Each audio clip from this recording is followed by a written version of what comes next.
Greetings, beloved human family. I am Gilles Mansillon. I come to greet you today. I send blessings. I wanted to use this time to come and make this video to anchor some light, both from my I am presence into your I am presence, into the world's I am presence. For there is only one I am presence. Yet we all have that particular spiritual part that we need to unfold. And this 11/11 Stargate is November 11. We're going to pass through a Stargate, which is a very, very powerful Stargate that will, of course, just a moment in time, but it is those moments in times are important because whether we see it or not, we are being. It is like there is an upload of new code, new frequencies, new light, new visions. All kinds of things are possible. It is a very, very potent and powerful portal. That I will always remember. On November 11, 2011, I was working on my computer. I wasn't really expecting anything at around 11 in the morning. And all of a sudden, Spirit showed me my light body. I couldn't really unfold it and go travel in it, but it was such a frequency of light that was octaves beyond what I had ever seen in this incarnation before. So it was a very powerful and potent time. And ever since that time, I've always made myself available for if possible, to be in a still position during this 11/11 at 11:11 in the morning. And so, but those energies will be integrated, and there is so much that things should get easier by the end of the year. The last 2 months will be very powerful because life is a gradual and gradual process. So it will unfold, but many veils will fall. Many of the questions you have will be answered before the end of the year. But if you want 2017 to be an exceptional year, it will be an exceptional year, but we have to do whatever we can to let the baggage, the old baggage go, to let go of the past. If we are enclosed inside a cycle that does not allow us to sense the freedom that we need to change something within our life. It is not the universe can help us, can send us hints, can give us opportunity, but we have to act in order to whenever we change anything within ourselves, the whole picture changes as well. So it is important to self-evaluate every so often in order to make adjustment, correction course, so to speak. And to see what you cultivate within the garden of your heart, for there is many things that everything grows, everything you plant will grow, everything you nourish will grow. Sometimes there are weeds and that are comes and that prevents the growth, but you have to be able to see which those things that are and to remove the root if possible, because if it's just a cosmetic change, then things will continue to grow. So put your attention on what is wanted. Try to forget as much as possible the old process. If there is really no need to repeat the same thing, although we learn a lot through repetition.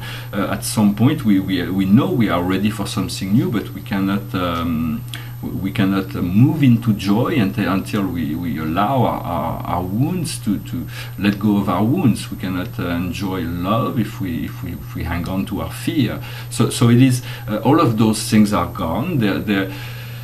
As we breathe, we let it go. We allow ourselves. We make space for something new. We become serene, and we become in the trust that our future plans and desires, everything is being understood by the universe and supported by the universe, and so we do not have to stress in relation to into achieving our goal. For when we say staying in the present doesn't mean to of course you want to, as much as possible, make a space within your mind to be as not thoughtless, but to be outside of thought if possible, because then you allow your soul to reveal to you some in a more refined energy, in a higher light frequency. You open your mind, your consciousness to the heart frequency of light and love, and then we develop the higher mental bodies, the body of spirit, the unified consciousness, because all is one, but then within the one there is only the one that knows all the one. There is no in that sense there is only God that can say that to God mind, matter, spirit and energy is one thing, but it's only on the infinite level. For every other level there is mysteries, there are things to be unfolded, but you can trust that we all have this assistance in the invisible world. So do call on your guide, turn to your heart, be receptive to whatever energy, be more, try to also to soften your mind, to know that when you think of someone, it is like you would meet them on the inner plane. It's so be gentle in your thoughts, and try not to have negative thoughts in relation to other people. For that is what karma is not in relation to anybody else. It's just for you to balance out your energy, to forgive, to let go, to let go of wounds, to allow the healing to happen, and as we work in that process, we are becoming it's becoming easier. Also, I wanted to talk about obstacle. When there is an obstacle before us, it's because our soul has placed it there, and there are those sorts of obstacles that they're all different for everybody, but that we keep on facing and keep on failing in relationship to them. That is because of karma. It is so sometimes we try to go around it, but the obstacle comes back in front, or sometimes we try to jump over it, but it's too high and we bounce back. So the key to that is to build your strength like water in front of an obstacle. It's going to build, and then it's going to overcome the obstacle. Will be no efforts when the strength is there. It will just overcome the obstacle. So it is never because of the obstacle that we fail. It's because we don't have the strength or the wisdom to see the solution. But the solution is always there, because if we have created, higher self has created an obstacle for us, it means that we have something to gain, to learn from that experience of self-empowerment. Once we achieve that, and no matter how long it takes, know that this is your time. You control time. It is you control your distractions. You control, but of course we want to remove all distractions in order to be free. But those distractions are our distractions, and so we have to treat them like. They're like we have many children within ourselves, and they all have to come in line eventually.